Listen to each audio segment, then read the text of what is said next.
aprobación. El acta de la sesión número 18 se da por aprobada por no haber sido objeto de observaciones. El acta de la sesión número 19 queda a disposición de los señores secretarios, o sea, señores diputados. Señor secretario, dará lectura a la cuenta. Señor presidente, se ha recibido carta enviada por el señor César Fuentes, mediante la cual excusa su inasistencia a esta sesión, señalando que estos hechos han provocado una importante afectación emocional en su grupo familiar debido a las constantes presiones que han sufrido por este fraude ocurrido en el Ejército. Seguida una carta enviada por el abogado del estudio Cortés Rodríguez, abogado, don Ignacio Schwerter, mediante la cual informa que su representada, la señora Millaray Simunovich, no asistirá a esta comisión. Y por último, un oficio enviado por el teniente coronel Rodrigo Delgado, mediante el cual comunica que el señor Clovis Montero se retractó de concurrir a esta comisión. Esa es la cuenta, presidente. Muchas gracias. ¿Se ofrece la palabra sobre la cuenta? No, solamente para efectos prácticos.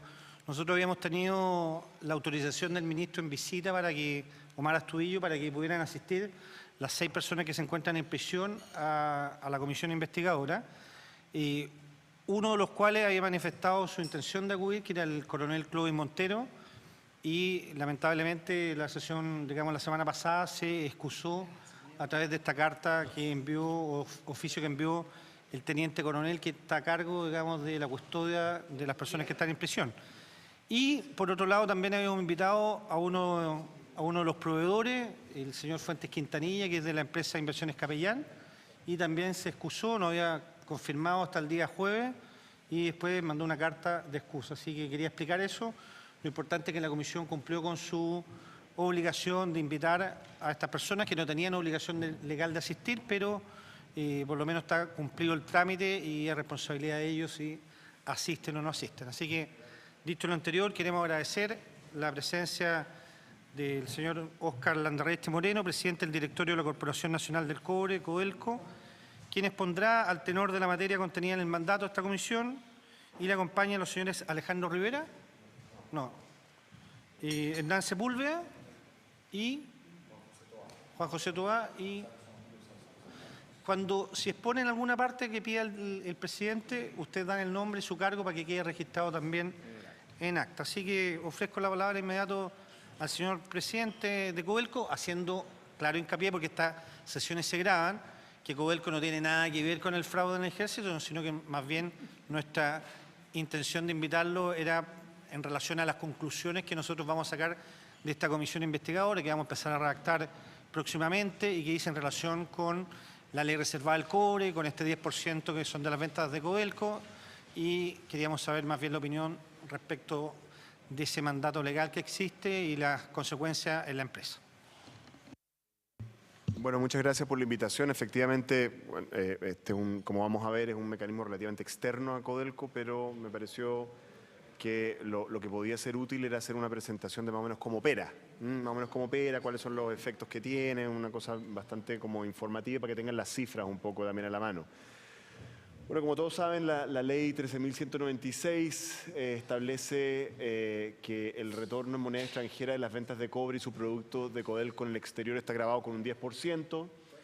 Existe un piso de rendimiento de la ley que se ha vuelto relativamente relevante ahora que no tenemos muy buenos resultados gracias al precio del cobre, que es que se va reajustando con la inflación, con la UEF, por así decirlo, y que más o menos, si uno lo calcula para este año, va a ser del orden de 320 millones de dólares. Para que ustedes se hagan una idea, este año los excedentes comprometidos de Codelco son del orden de 300, o sea, va a ser más que los excedentes comprometidos. El año pasado, de los 1.000, no estábamos en el piso, el año pasado de los 1.000 y tantos millones de dólares que entregó al fisco, del orden de 900 fueron por esta vía. Los fondos en dólares los traspasa el Banco Central a la Tesorería General de la República. Básicamente hay un mecanismo que nos obliga a liquidar físicamente. Cuando uno vende un pedazo de cobre, te dan un pagaré, ¿no es cierto? Yo le debo a usted tantos dólares. Nosotros tenemos la obligación de llevarlo al Banco Central. El Banco Central liquida eso y nos entrega el 90% de los dólares. Es así de simple. Nos entrega el 90% de los dólares, el otro 10% se manejan de acuerdo a esta ley, y los dineros está establecido que deben ser usados en adquisiciones o inversiones en material bélico de acuerdo a la ley. Aquí están los montos. Bueno, después les puedo pasar esta presentación para que la miren. Básicamente hay dos columnas desde que tenemos registro, básicamente una que tiene en moneda de cada año, la primera columna es en moneda de cada año en millones de dólares, ¿sí? ¿Ah? Y la segunda, para tener una noción de qué significa esa moneda, a precios del 2015. Claro, entonces, por ejemplo, si ustedes miran la última entrada abajo del primer trimestre del 2016, nosotros aportamos 308 millones de dólares de acuerdo a este, solo el primer trimestre, ¿ya? Entonces, más o menos esos son los montos y obviamente se ve que el periodo del boom de los precios del cobre, obviamente los montos son muy significativos, son más de 1.000 millones cada año, y ahí ustedes tienen los montos, el total, más o menos hasta el primer trimestre si ustedes suman en moneda del 2015 los traspasos totales de Codelco, o sea, a través de esta ley es del orden de 24.000 millones de dólares aproximadamente. Y obviamente está todo muy concentrado en la década del boom del cobre, eso no es muy misterioso. Aquí tienen ustedes una comparación entre los aportes totales de Codelco en el primer gráfico. La línea amarilla son los aportes totales de Codelco al fisco y qué parte de eso representan los aportes vía ley 13.196. De nuevo, se ve el pic, ¿no es cierto?, de aportes de Codelco al fisco durante los años del boom, de los precios exorbitantes que se tuvo. Y cómo evoluciona porcentualmente, evidentemente debido a que la regla de la ley 13.196 grava los ingresos de Codelco sobre ventas y no sobre utilidades, es muy natural que en los periodos en que hay baja de los precios y que por lo tanto están más acotadas las utilidades de la corporación, se acercan los aportes vía ley 13.196 y el total de aportes de Codelco ahora está ocurriendo, pero también ocurrió en el periodo, como ustedes pueden ver, entre el 98 y más o menos el 2003, que fue justo el periodo previo al boom del cobre y que fue un periodo además con precios del cobre bastante bajos. Ahí mucha gente no se acuerda, pero Chile tuvo precios del cobre de 0,7 y o sea, hubo un momento por debajo de 1. En el gráfico de al lado lo que ustedes tienen es simplemente el porcentaje. ¿Qué porcentaje representa la línea roja de la amarilla año por año? Y se ven los dos apretones cuando subes porque son muy cercanos. Es mucho el porcentaje de la 13.196 sobre el total. Bueno, la mecánica de pagos un poco ya la discutí. Se lleva el pago recibido al Banco Central, el Banco Central lo liquida y lo distribuye de acuerdo a la ley. En la corporación es importante esto para entender cuáles son los efectos como contables que tiene la corporación. Este concepto se presenta en el estado de flujos bajo el ítem otros pagos por actividades de operación, ¿no? Porque en el fondo es algo que no tiene mucho que ver con nosotros, no lo ejecutamos, así que aparece como otros pagos. Aquí están un poco de detalles sobre lo que dice la ley, la forma en que se hacen estos giros. Esto lo puse simplemente para hacer el punto que ya hizo el presidente, así que quizás lo puedo pasar, que simplemente esto es algo completamente externo a Codelco, para que se entienda. Y la fiscalización y control de eso está completamente a cargo de la Tesorería General de la República. Ese era el punto que yo quería hacer para que se entienda. Ha habido modificaciones de esta ley también, no todo el mundo tiene conciencia de eso. En 1985 se pasa de las ventas de cobre al total de las ventas en el exterior de Codelco. Esto significa que si Codelco decidiera vender otras cosas, también estarían grabadas, digamos, eso es importante. Cobre y sus productos, y por ende los subproductos están grabados, pero si Codelco, por ejemplo, vendiera, no sé, lo que sea, otra cosa, otro mineral, también va a estar grabado, ¿no es cierto? Y además se amplía el piso de rendimiento de la ley desde 90 millones nominales, que estaba en términos nominales, curiosamente, en una época en que se creía que la inflación iba a desaparecer. Había una tendencia de eso, y se puso en una base reajustada. Y eso es lo que se reajusta de acuerdo al IPM de Estados Unidos, o sea, a una medida de inflación de Estados Unidos a 320 millones para el 2016. Y desde el 2002 existe un trámite para derogar esta ley, en fin, y todo eso ustedes lo saben mejor que yo. ¿Ya? Ha habido otras modificaciones que son relevantes.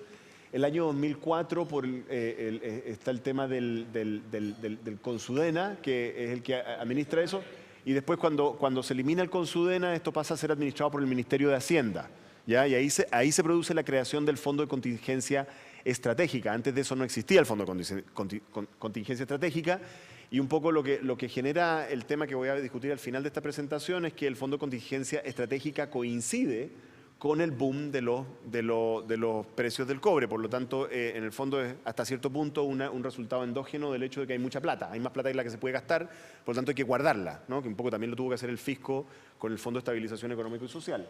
El Fondo de Contingencia Estratégica, como vamos a ver, es simplemente un copy-paste del Fondo de Estabilización Económico y Social.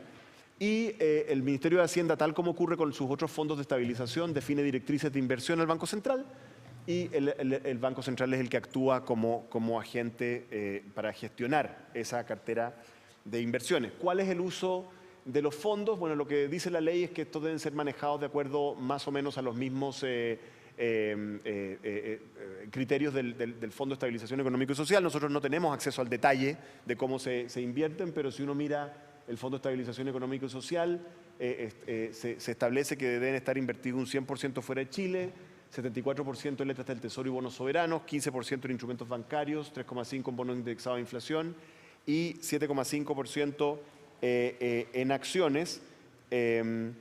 Como decía, no existe información pública de acuerdo de los montos acumulados, los gastos específicos realizados ni la forma de invertirlos. Sin embargo, no, dado que nos invitan, le ponemos un poquito de valor agregado, ¿no? De acuerdo a investigaciones periodísticas que hemos visto, se estima, y en esto soy un ciudadano como cualquier otro, se estima, o un investigador como cualquier otro, que hay un fondo que puede estar en cualquier número entre 4.000 a 5.000 millones de dólares en el fondo de estabilización estratégico, que no es muy sorprendente, más o menos hace sentido de acuerdo a la evolución de los precios y los montos involucrados, pero como digo, quiero reiterar, esto es información completamente pública de investigación. Nosotros en Codelco no tenemos acceso a esto. Entonces, eso es más o menos como la forma, suponiendo que el fondo estratégico se invierte al estilo del Fondo de Estabilización Económica y Social. Esta sería más o menos la composición, pero yo creo que lo más interesante es esto.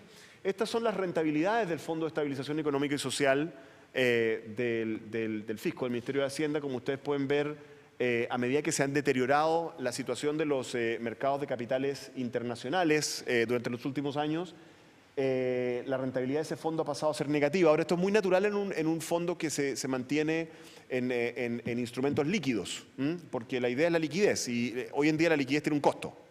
Y esa rentabilidad negativa que ha tenido del 2013 en adelante, el 2012 al 2013 pasó a tener rentabilidad negativa. Y ahí tiene que ver con el costo de mantener esa liquidez. Lo que ustedes tienen al lado es la rentabilidad acumulada de este fondo. O sea, imaginando que uno invirtiera por 10 años, suponiendo que las inversiones en ese fondo fueran por 10 años, la rentabilidad acumulada está en el entorno del 2%, digamos. Ese es más o menos eso. No es una muy buena rentabilidad, honestamente, pero para 10 años ciertamente no. Pero bueno, esta es la naturaleza de este Fondo de Estabilización Económica y Social, y si uno quisiera imaginar más o menos cuál podría ser la rentabilidad del fondo, digamos, estratégico, probablemente va a ser algo muy similar, me extrañaría que no fuera. Este problema de los aportes al fondo estratégico vía la ley reservada del cobre se relaciona muy directamente con el problema de capitalización de Codelco, que es algo que es un tema, digamos. Aquí ustedes lo que tienen son la capitalización histórica de Codelco. Ustedes se los voy a dejar, ¿no?, para que miren esta tabla. Lo que sí quiero hacerles notar son la cantidad de ceros. La cantidad de ceros, ¿no? Cualquier persona que haya estado cerca de una empresa, de cualquier tipo, no una empresa pública, sabrá que para que uno tenga rentabilidad tiene que invertir. Entonces es curioso, digamos, cuando uno ve que el esquema de capitalización de una empresa está lleno de cero. Eso significa que en el fondo es una empresa que se espera pueda operar y ser rentable sin capitalizaciones, y aquí tenemos desde el año 76 en adelante. Una manera de resumir esto es esta. Si ustedes toman solamente para los últimos 10 años cuánto de la utilidad neta comparable, y con utilidad neta comparable me refiero a cuál sería la utilidad de Codelco si se le aplicara la misma el mismo marco impositivo que a las empresas privadas, que a una empresa de cualquier minera privada grande, digamos. La retención de las empresas de la industria, de las principales empresas, la gran minería, es del orden de 38,5% de su utilidad neta comparable. En el caso de Codelco es 9,6%.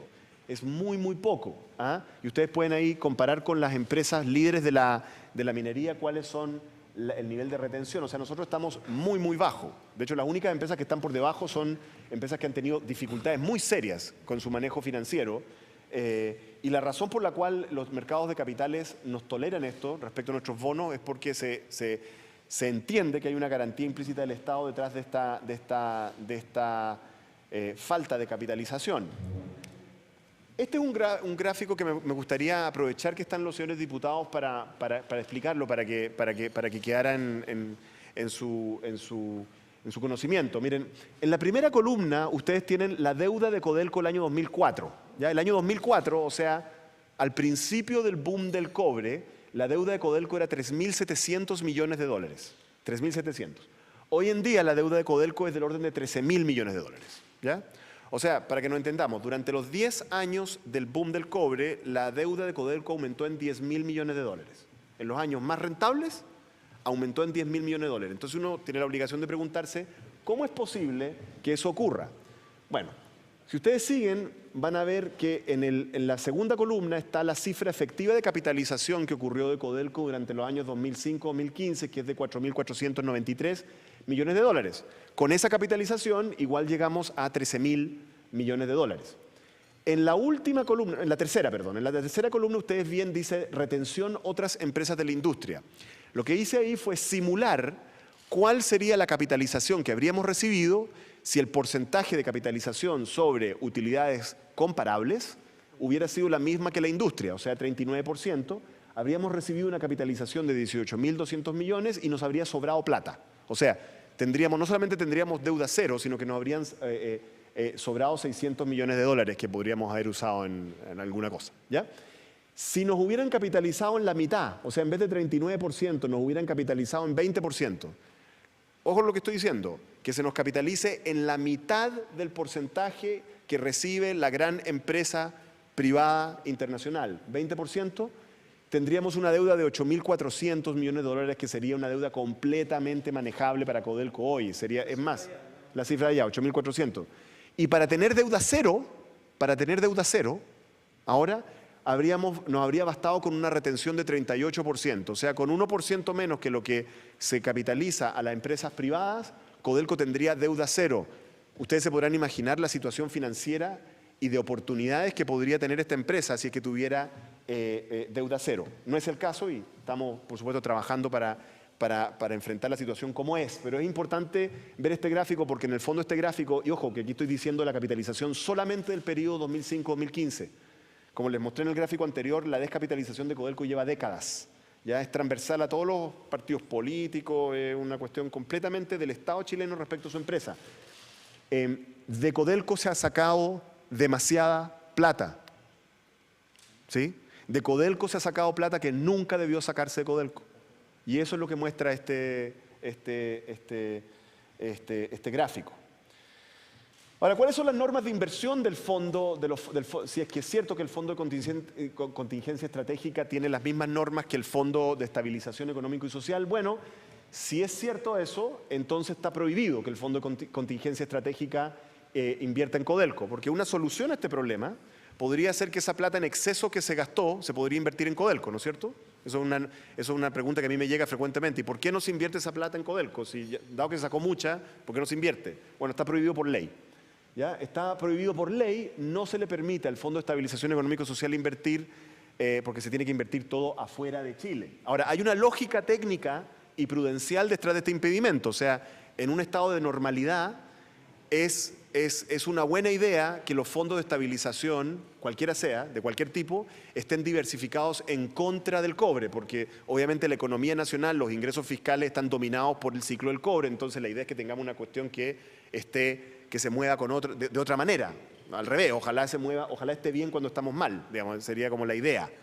Sí, eso es cierto, o sea, la idea de diversificar los recursos disponibles para el Estado en contra del cobre, de modo que sirva como seguro en contra de la fluctuación del cobre. Sin embargo, hay que decir que todo esquema de seguro, cualquiera que uno tenga, puede ser diseñado mal o bien, ¿ya? Puede ser caro o barato, y en particular puede ser demasiado o poco. O sea, uno también se puede exagerar con el tema de la diversificación, y lo que yo argumento es que este es el caso. O sea, el único objetivo no es diversificar, hay otro objetivo que es rentabilizar. Y en este caso estamos colocando a la compañía, que es la fuente de financiamiento, entre otras, de la ley reservada del cobre, en una posición en que capaz que no pueda seguir aportando. Es así de grave en la situación. Entonces, simplemente para que ustedes lo consideren, y aprovechando que me invitaron, como para pensar un poco, ¿qué podría hacerse si uno pensara en la posibilidad de invertir los fondos asociados a la ley en proyectos de Codelco? O sea, básicamente, lo que hicimos acá es considerar la siguiente posibilidad. Codelco, debido a que está descapitalizado, va a tener que recurrir regularmente durante los próximos años, y ha estado recurriendo, como ustedes vieron, durante muchos años, a los mercados de capitales emitiendo bonos, ¿ya? Más o menos la tasa que paga Codelco, Codelco por endeudarse, es del orden de 4% anual. El 2 es generoso porque el 2 es el promedio de como 10 años. En este momento es rentabilidad negativa de casi 1%. O sea, para que nos entendamos, como país, si consolidamos todo, Fuerzas Armadas, Codelco, gobierno, lo que estamos haciendo es endeudarnos a 4% para depositar y ganar menos 1%. Eso es lo que estamos haciendo. Yo creo que no hay que ser economista para darse cuenta de que ese es un mal negocio como país. Y es un peor negocio cuando el país está enfrentando problemas de liquidez y cuando los mercados internacionales están en dificultades. Endeudarse a 4% para perder 1% es un mal negocio. Menos 1%. Menos 2% en realidad en el último año. Estoy siendo generoso con el menos 1%, ¿ya? Pero incluso aunque uno dijera ganar 2%, aunque fuera 2%, que no es el caso ahora, por 3 años no ha ganado plata, igual estamos perdiendo un spread de 2. Entonces, ¿qué es lo que yo les digo? Consideren la posibilidad. Les digo, yo sé que hay un debate político sobre la derogación de la ley reservada, y eso me parece que es un debate, pero incluso sin la derogación de la ley reservada, sin la derogación, olvídense de derogarla, el solo permitir que esos fondos se inviertan en Codelco, y como Codelco, si quieren, les garantizamos una tasa de 2%, le va a permitir a esa ley no matar la gallina de los huevos en este caso de cobre. ¿Sí? O sea, evitar perder esa plata es un buen negocio para Chile. Ahora, no tiene lógica que el esquema permanente sea ese. O sea, como dije anteriormente, hay una lógica detrás de que los fondos de estabilización se diversifiquen afuera, y eso es lo normal. Pero ese buen criterio financiero de diversificar en contra del cobre aplica cuando uno se ha portado bien, no cuando uno ha exagerado en el tema de la responsabilidad respecto a tu principal fuente de financiamiento. ¿Ok? Entonces, no sé, ustedes son los expertos en legislación. Ahora, aquí, ¿qué es lo que les quiero mostrar aquí? Quiero mostrarles la rentabilidad de Codelco sobre su patrimonio. Ahora, dado que no se ha capitalizado Codelco tiene un patrimonio enano, muy enano. Son números absurdos, o sea, son impresionantemente altos. O sea, es un muy buen negocio Codelco en términos brutos. Sí, esto es la rentabilidad, el retorno, o sea, la utilidad que genera Codelco dividido por su patrimonio. O sea, la plata que tú metías a Codelco, ¿cuánto te retorna todos los años? Eso es.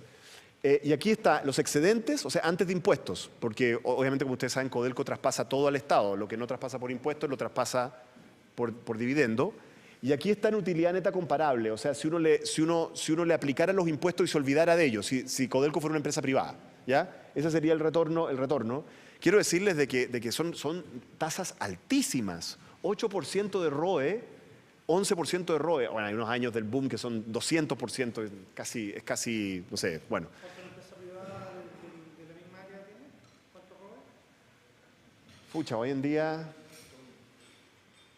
Podemos mandarle ese dato, pero yo sospecharía que está por ahí donde estamos ahora, 8, menos, 8, 6, una cosa así, 5. Entonces, bueno, Lo que quiero decir es que cuando si se decidieran ustedes a debatir esta posibilidad, que insisto, no requiere derogar la ley, sino requiere simplemente flexibilizar sus mecanismos de inversión, les permitiría aprovecharse de esta oportunidad de inversión, ¿no es cierto? Y permitiría otra cosa más que es buena para el fisco chileno, permitiría que este año Codelco y el próximo, quizás dos o 3 años, en el momento más crítico en que tenemos que invertir, no tengamos que ir a los mercados de capitales a competirle a Hacienda por recursos a invertir en Chile. Le aliviaría la carga financiera que tiene que financiar en los mercados de capitales a Hacienda y se lo aliviaría a Codelco.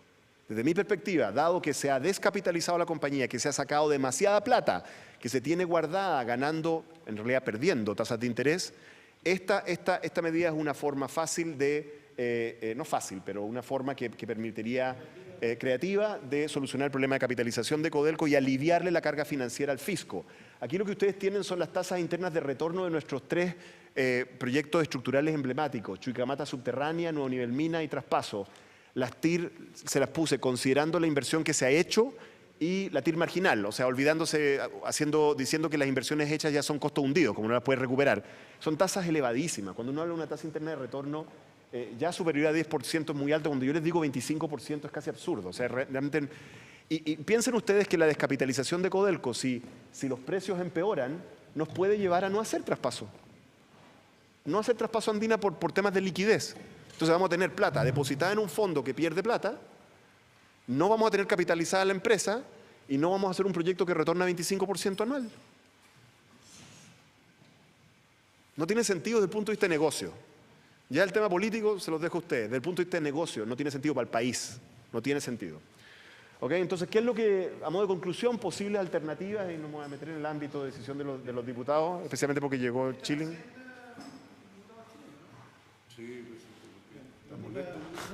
Para que repita la conclusión del presidente. Bueno, lo voy a repetir. A ver, tenemos la siguiente alternativa. Una, bueno, la que ustedes discuten, derogación de la ley. Se me preguntó cuál sería el efecto de la derogación de la ley.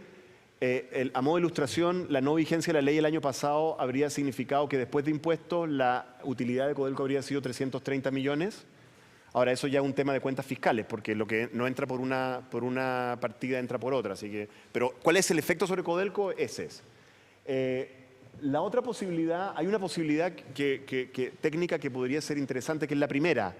Supongan que mantienen la ley reservada, ¿ya?, pero que los ingresos de ventas del cobre y sus productos, en vez de que el Banco Central los agarra al tiro, cuando yo los liquido, entran a la caja de Codelco. Y después salen, como le ocurre a todas las empresas de Occidente, digamos. ¿Ah? ¿Qué es lo que hace eso? Eso hace que durante el año no necesitamos financiar esos flujos. Bueno, calculamos que ahí ganaríamos 35 millones de dólares, si nos permitieran simplemente manejar esa liquidez durante el año. ¿Ok? No perderíamos esa plata para Chile. ¿Ah? Y para el dueño que es el Estado, ¿ya? Y en el caso de la modificación legal para autorizar que el fondo que el fondo de contingencia estratégica, es decir, se invirtiera en Codelco, aunque sea en forma transitoria por este tiempo que necesitamos invertir para capitalizar la empresa, y suponiendo que nos invierten los 5.000 millones completos, digamos, que es muy por debajo de lo que han descapitalizado, por si acaso, el spread, la diferencia que ganaríamos en spread es de 85 millones de dólares al año, que el Chile dejaría de perder. 85 millones de dólares al año que dejaríamos de perder, a lo cual, si le suman al de arriba, imagínense que hicieran las dos cosas, le ganaríamos a Chile, ¿cuánto es? 120. 120 millones de dólares así, que ustedes tienen en sus manos para crearle de valor a Chile. Y adicionalmente le ahorrarían la necesidad a Codelco de ir a los mercados de capital, endeudarse en un momento súper peligroso de los mercados de capitales, y le reducirían las necesidades de financiamiento al Ministerio de Hacienda para este y probablemente el próximo año. Eso es, presidente. Muchas gracias, señor Landerreche. Y damos la palabra. Tengo anotado al diputado Ulloa. Me imagino que hay varios que van a querer hablar, pero partimos por el diputado Ulloa. Muchas gracias, presidente. Primero, yo quiero agradecer la exposición. Quiero decir que no soy economista, ni mucho menos. Sin embargo, considero muy relevante lo que nos ha expuesto y lo quiero agradecer de nuevo. Yo tengo primero algunas dudas que me gustaría manifestarlas. Por su intermedio, presidente, reiterar los agradecimientos por la presencia del presidente Codelco, pero fíjense que ha sido tradicional que los parlamentarios de las regiones donde está más Codelco han hecho consulta y usualmente se les niega la información. Le quiero contar esto porque tal vez tiene que ver con lo que usted plantea, tiene que ver con esta asintonía entre lo que ustedes nos dicen, que a mí por lo menos suena súper lógico, respecto del sentimiento de los parlamentarios. Yo he escuchado parlamentarios de la sexta región que no, en reiteradas oportunidades, en la sala de la Cámara de Diputados mandan oficio, no se les contesta. Es una cosa bastante extraña.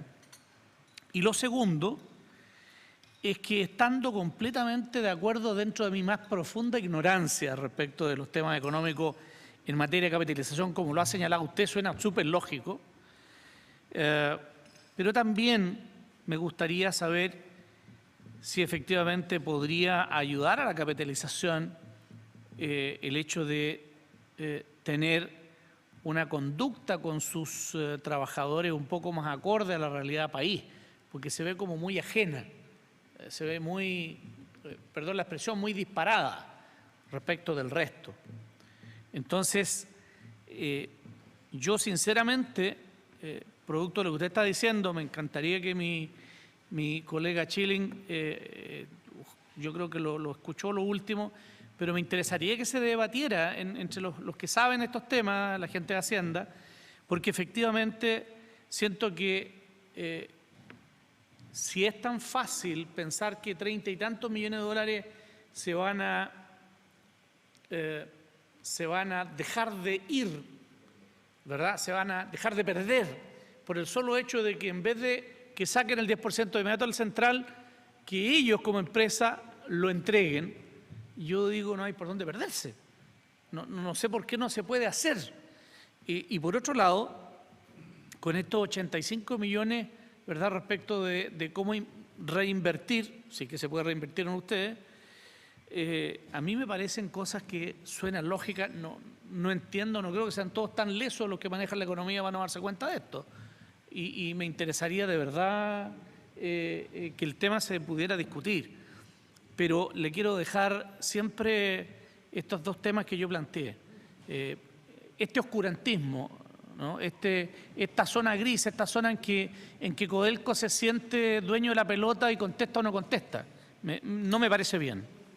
Y segundo, esto que le digo respecto de los costos. Se habla que los costos son excesivos. Usted mostraba con otras empresas, y yo me hago cargo de lo que usted plantea cuando dice, mira, otras empresas, ponte tú, pueden tener mejores resultados, pero también tiene que ver con los costos, y yo creo que ahí también estamos un poco al debe, y esas son las dos grandes preguntas que quisiera hacer. Gracias. Diputado Boone y después diputado Urrutia. Gracias, presidente. Bueno, dramática la exposición.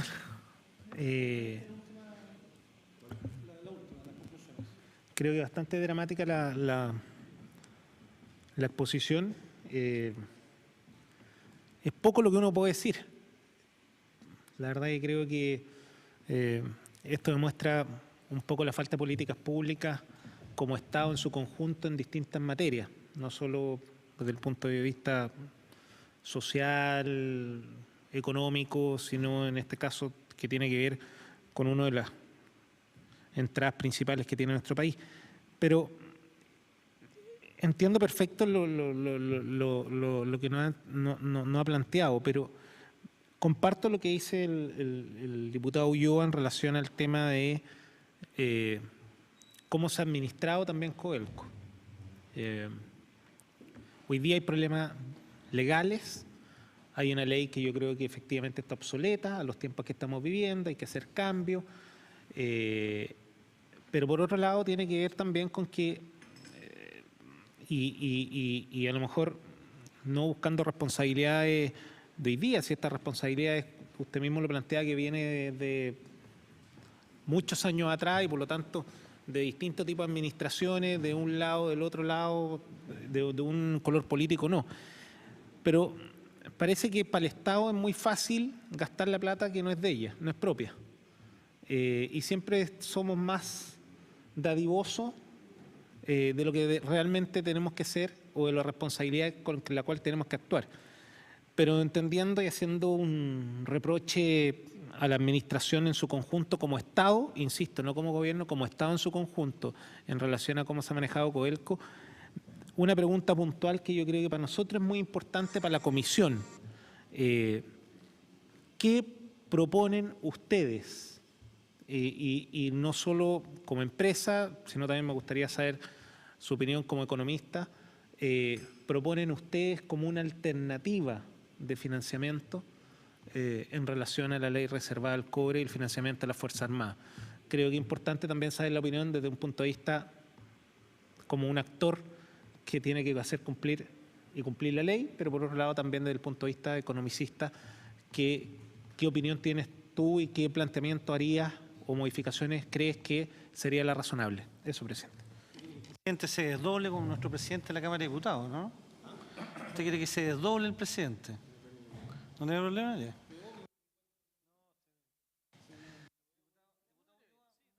Súper breve. Muchas gracias. Súper breve. Presidente, a mí me interesa que en el tema de las conclusiones, por lo menos, si le parece a la comisión, estudiemos el planteamiento respecto, por lo menos lo dejemos enunciado, el tema de que este 10% no se vaya al central de inmediato, sino que pase por la empresa y que vía empresa se entregue. Solo que lo dejemos planteado. Gracias, presidente. Perdón. Diputado Urrutia. Gracias, presidente. También agradecer a don Óscar Landerreche, presidente del directorio Codelco, por su clarísima exposición. La verdad es que después de escucharlo a usted resulta bastante obvio y de mucho sentido común las soluciones que plantea.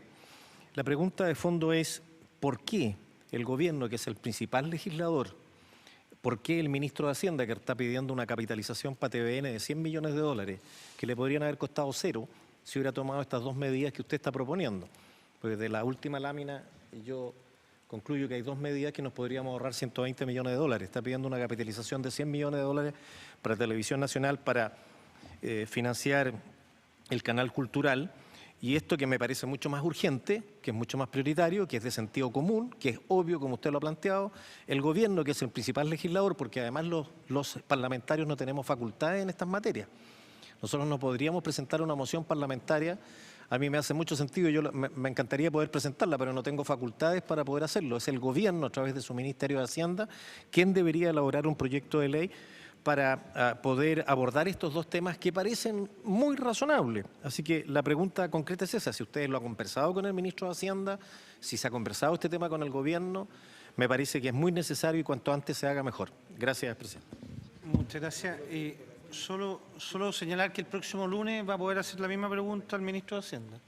Viene el ministro de Hacienda, así que vamos a hacer la misma pregunta de tal manera que pueda responder. No sé si les parece, vamos a hacer dos preguntas más y de tal manera que pueda anotarla, presidente. Diputado Lemus y después el diputado Letelier. Gracias, presidente. Presidente, a mí me gustaría que el presidente del directorio de Codelco nos pudiera precisar el tema de cómo funciona el tema del pagaré. Usted me dice, mire, llega el pagaré y esto se divide exactamente en 90 y 10% de las ventas brutas, digamos, que quedan y van a la tesorería posteriormente para ser distribuidas. Solamente precisar eso. Mire, lo pregunto, presidente, por lo siguiente, porque el Banco Central tuvo con nosotros una parte pública y una parte que fue secreta. Pero no me consigue, porque el Banco Central también decía que no podía precisar si era efectivamente el porcentaje que equivalía, digamos, a ese 10% bruto. Colocaba como en duda eso. Así que es súper importante que ustedes lo puedan aclarar, porque en el fondo era como decir, mire, nos entregan un porcentaje, pero nosotros no podemos dar fe de que es efectivo el 10%. Esa es una. La segunda, presidente, yo creo que el presidente del directorio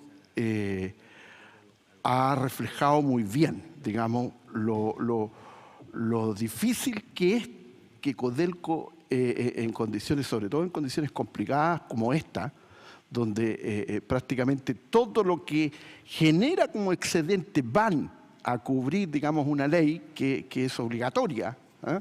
Y que no le da espalda, además una empresa del Estado, ¿no es cierto?, donde en cierta manera caen todos los pecados, porque al final tiene 13.000 millones de dólares de endeudamiento, ¿ah? Y una difícil vida de capitalización, presidente. Recordemos que se aprobó, digamos, una iniciativa en el sentido de tener una ley de capitalización por 4 años de algo de 3.200 millones de dólares, que ha costado mucho, presidente. Ha costado mucho que se cumpla esa capitalización, ¿ah? Entonces, yo creo que la fórmula expuesta, ¿no es cierto?, con la autonomía que le da a ser presidente del directorio, y entendiendo que la empresa está en el alma del presidente, de proponer este camino, ¿no es cierto?, en que esta comisión, al menos, y yo ahí coincido, digamos, con el diputado anterior, y que es recomendable que nosotros consideremos dentro de nuestras conclusiones alguna fórmula en esta materia. Sí, seguramente vamos a pedir, yo estoy por la derogación, digamos, de esta ley, pero y si no es así, por lo menos de la reinversión efectivamente en capitalización de estos fondos en una empresa que lo necesita, más que nunca, ¿ah? Eso, presidente. Letelier. Sí, muy breve. ¿Está ahí? Ahí sí. No tiene luz roja, ya. Mira, muy breve, en la misma línea. Yo entiendo que, a ver, hay cosas que son como muy absurdas. El Estado chileno tiene una vaca tremenda que se llama cobre, Codelco, y sin embargo, como decía Galeano, otros se han tomado la leche. O sea, porque además está mal manejado el cuento. Cualquier negocio no haría lo que hace Codelco. Eso de no poder capitalizar, ¿ah? Es lo más absurdo que puede entenderse con una empresa de carácter estratégica desde el punto de vista productivo, económico. Sin embargo, y yo, a mí, de lo que escuché de Landerreche, me queda súper claro, la exposición es clara. Yo creo que acá no es mucho más lo que hay que agregar, sino que, ¿dónde está la pelota, señor presidente? Acá. ¿Hay voluntad política o no para ordenar este cuento? Vamos a seguir que nuestros capitales, que nuestras utilidades den la vuelta por el mundo. Fíjese que a mí de repente se me ocurre hacer una sesión donde esté Codelco, el Banco Central, la Tesorería y todos estos actores que no son políticos, más bien son técnicos. Y claro, no, porque aquí ha desfilado cada uno de las instituciones. Pero me gustaría en un momento decir, oye, a ver, ¿cómo nos ponemos de acuerdo? Y después que la clase política diga, oiga, porque es obvio que esta ley reservada del cobre no le ha hecho bien. Incluso aún más, estamos acá, amigos, por su intermedio, presidente, amigos de Codelco, estamos acá no por una cosa agradable, estamos más bien, ustedes están acá por una cosa muy desagradable, porque al interior del Ejército de Chile se ha instalado una maquinaria para defraudar al Ejército y al fisco. Y ustedes no están acá por el tema meramente de la situación económica, productiva de Codelco, están por esta otra situación. Y esto tiene que ver obviamente con una ley confusa. Es profesamente confusa, se ha mantenido en el tiempo. Y más bien Codelco, agradecerle que esté aquí entregando información, pero no están por una cosa positiva, más bien están por un escándalo, que no tiene que ver con ustedes. Claro que sí, porque el 10% de toda esta producción va a las Fuerzas Armadas. Y ahí se ha presentado, y por lo tanto, presidente, yo me quedo con la exposición de Óscar Landerreche en términos de que es clara, y obviamente a mí me encantaría que Codelco reinvirtiera, que todas las lucas que se vinieran a Codelco, etcétera, que terminamos con esta ley reservada del cobre que se ha prestado para todos estos chanchullos, todas estas confusiones, etcétera. Nada más. Gracias y agradecer a los invitados. Presidente. Gracias por las preguntas y los comentarios. A ver, primero el más como concreto del diputado, voy a ordenar por conveniencia retórica, digamos, en realidad yo hice un abuso del lenguaje con el tema del pagaré, o sea, no, literalmente Codelco no anda con pagarés por la calle, digamos, o sea, no, no, un poquito más, serían muy grandes los pagarés, serían medio, ¿ah? Entonces, lo que le voy a pedir para una explicación más como concreta de cómo opera físicamente, le voy a pedir a Gonzalo Zamorano, que es el gerente de Contraloría, que me está acompañando, que va a hacer una breve descripción de cómo funciona en la práctica. Dale brevemente, Gonzalo. Gonzalo Zamorano, gerente de Contraloría. Acércate. Bueno, buenas tardes. En la práctica, por cada venta que nosotros realizamos al exterior de tal cual como establece la ley de ventas de cobre y subproductos del cobre, el Banco Central retiene el 10% de los ingresos por venta, ¿ya? Pero ese 10% de los ingresos por venta, a lo largo del tiempo ha ido mutando, dado a ciertas interpretaciones que se han hecho justamente de las revisiones que ha efectuado la Contraloría General de la República y Cochilco.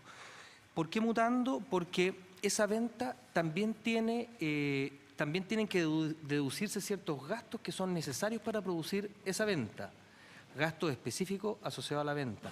¿Por qué?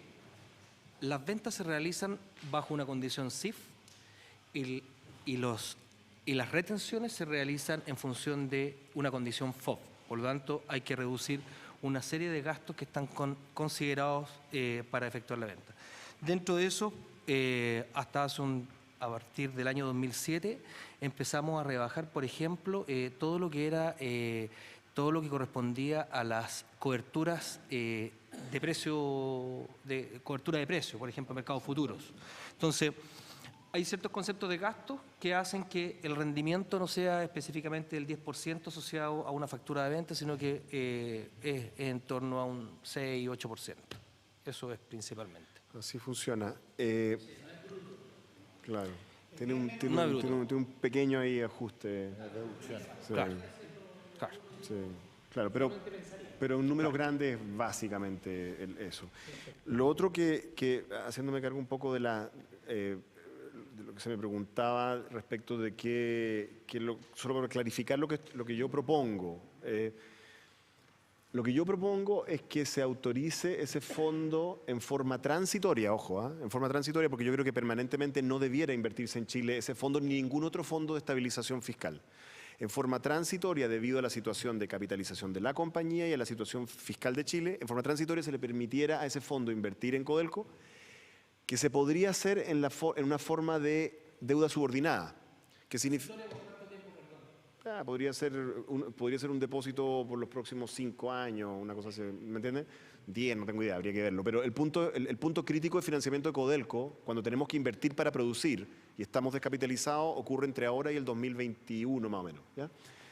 Y se podría hacer en forma de deuda subordinada. ¿Qué significa deuda subordinada? Significa la deuda subordinada es la última que se paga, ¿no? ¿Por qué? Porque los bonistas internacionales que compran los bonos de Codelco percibirían eso como una forma de cuasi capital. O sea, dirían, a Codelco le están prestando de este fondo, pero no le van a pagar antes que a mí. Entonces eso respalda su inversión, ¿me entiende? Eso sería una cosa. Claro, la otra cosa que ocurre es que ese fondo continúa teniendo propiedad de esa deuda. El fondo sigue igual. El fondo sigue teniendo esa plata sigue estando disponible para Fuerzas Armadas a futuro.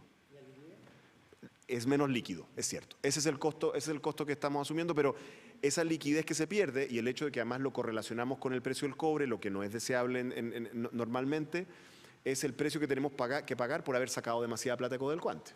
Esa es un poco la relación. Eso es lo que estamos proponiendo y en el otro caso simplemente estamos proponiendo que la ley permita que la plata entre a Codelco y después se pague. Respecto a la pregunta del diputado Afún, respecto de, como economista tengo que clarificar y que quede súper claro que el directorio Codelco ni la compañía tiene una postura oficial sobre la ley reservada del cobre ni el financiamiento de las Fuerzas Armadas. Aquí lo digo en mi carácter de economista, profesor de la Universidad de Chile. En mi opinión, lo que habría que hacer es derogar la ley y establecer esto como un mecanismo de financiamiento permanente. A mi juicio, es del todo razonable y en todos los países del mundo que los gastos militares son gastos estratégicos y por lo tanto requieren un horizonte de planificación mayor. El problema que tiene eso es que requiere que haya algún tipo de modificación institucional en la institucionalidad fiscal chilena que permita la figura de presupuestos multianuales. Y sabemos que eso es un tema contencioso entre distintos técnicos, pero a mi juicio, en todas partes del mundo existe el concepto de presupuestos plurianuales para ciertos gastos que son estratégicos, y me parece que ese es el tratamiento que debiera ocurrir en este caso. Eso es lo que yo pienso, de nuevo clarifico, como economista profesional y no como presidente del directorio. No hay una opinión de mis colegas ni de la corporación.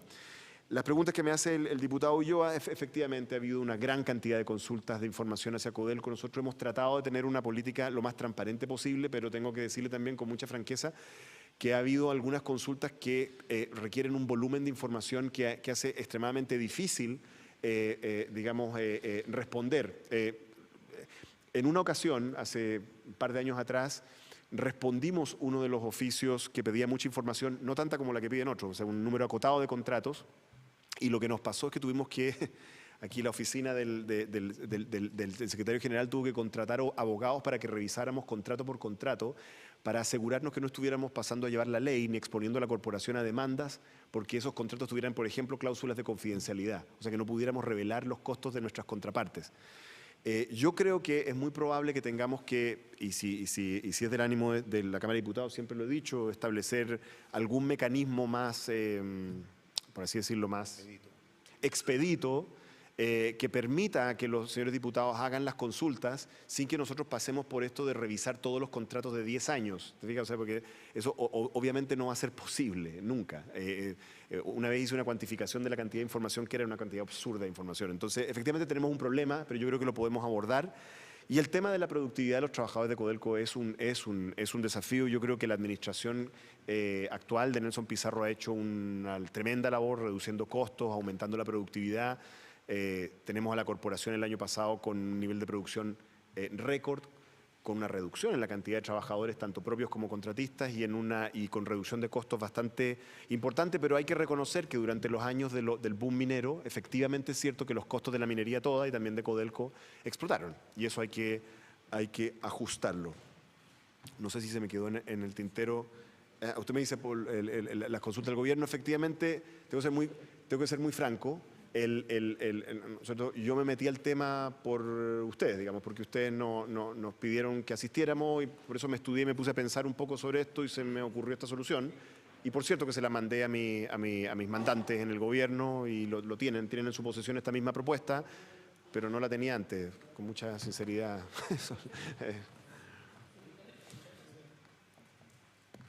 Diputado Chile. Gracias, presidente. Agradecer a don Oscar y su equipo por su presencia aquí y recordar al presidente que el propósito de esta comisión investigadora es tratar de determinar las responsabilidades políticas en el llamado fraude al ejército, o más popularmente conocido como Milico Gate. Y yo tengo la impresión de que esta conclusión mía puede ser generalmente compartida. El problema no está ni en el Banco Central, ni en la Tesorería General de la República, ni en Codelco, ni siquiera en la Subsecretaría de las Fuerzas Armadas, que también tiene un papel en todo esto. Creo que todos nos hemos dado cuenta que estas dificultades empiezan cuando la plata sale de este circuito y entra al circuito de las adquisiciones, licitaciones, compras de equipos, servicios, repuestos, insumos, en fin. Bueno, esa es la razón por la cual con buena parte de los parlamentarios de esta comisión y otros hemos propuesto un proyecto de ley para establecer una inhabilidad por 8 años entre quienes han sido oficiales superiores de las Fuerzas Armadas y su posibilidad de trabajar en empresas que son proveedoras de bienes y servicios del Ejército. Algunos van a decir, pero 8 años es una vida. 8 años más o menos el periodo de obsolescencia del material estratégico para que ya dejen de tener conocimientos actualizados y no intervenir en las licitaciones con ventaja. 8 años más o menos cuando se cortan los lazos efectivos de camaradería que se forman en las escuelas y qué sé yo, que permiten que vía yo sé que la UDI, por intermedio del diputado Ward, me dijo que iban a apoyar el proyecto, aunque no estaba en condiciones de suscribirlo. Esa es la razón por la cual no concurrí con el diputado Ulloa, para que tenga una explicación, ¿no? Pero, presidente, sobre las otras cosas que hemos comentado, yo creo que en realidad no son materia de la comisión. Porque tendríamos que partir por establecer que buena parte de los problemas de Codelco y otras empresas mineras tienen que ver con la baja ley, particularmente de las minas más añosas, ¿no? Habría que revisar lo que mencionó el diputado Jorge Ulloa, si no me recuerdo, que tiene que ver con las condiciones laborales privilegiadas, salariales privilegiadas de los trabajadores de Codelco, pero también de otras empresas mineras. Y el punto que investigamos no está ahí. Ahora, creo que lo que nos presenta acá el presidente del directorio de Codelco a modo de conclusión es un derivado que debería ser tomado como un subproducto positivo de esta comisión. Porque además esta comisión, la que a confesión del mismo dice que lo indujo a pensar en el problema, ¿ah?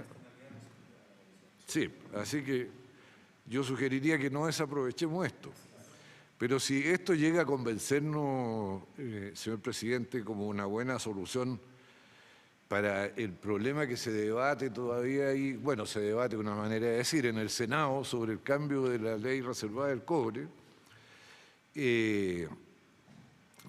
no es cierto de que nosotros no tengamos facultades, porque si estamos todos de acuerdo, nosotros perfectamente podemos hacer una reforma constitucional que nadie nos puede decir de que es inadmisible, porque es una reforma constitucional, y en vez de poner las cosas como están dichas hoy día, las ponemos como están dichas más o menos aquí. Y ese camino es completamente viable, si es que de verdad hay voluntad política de buscar alternativas. Gracias, presidente. Bueno, esa era la idea precisamente. La idea,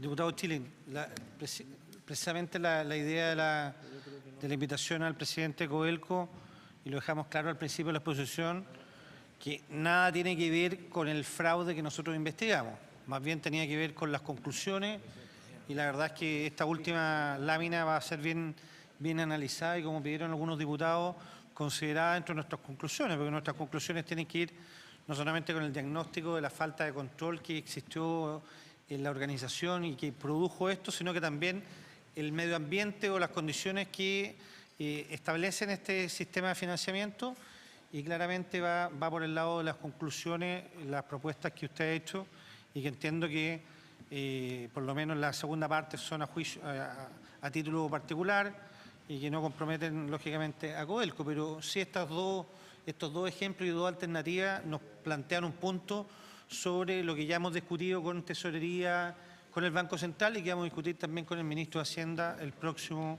lunes. Así que, agradeciendo al presidente, también a los funcionarios que lo acompañan, se da por terminada la sesión y esta se levanta.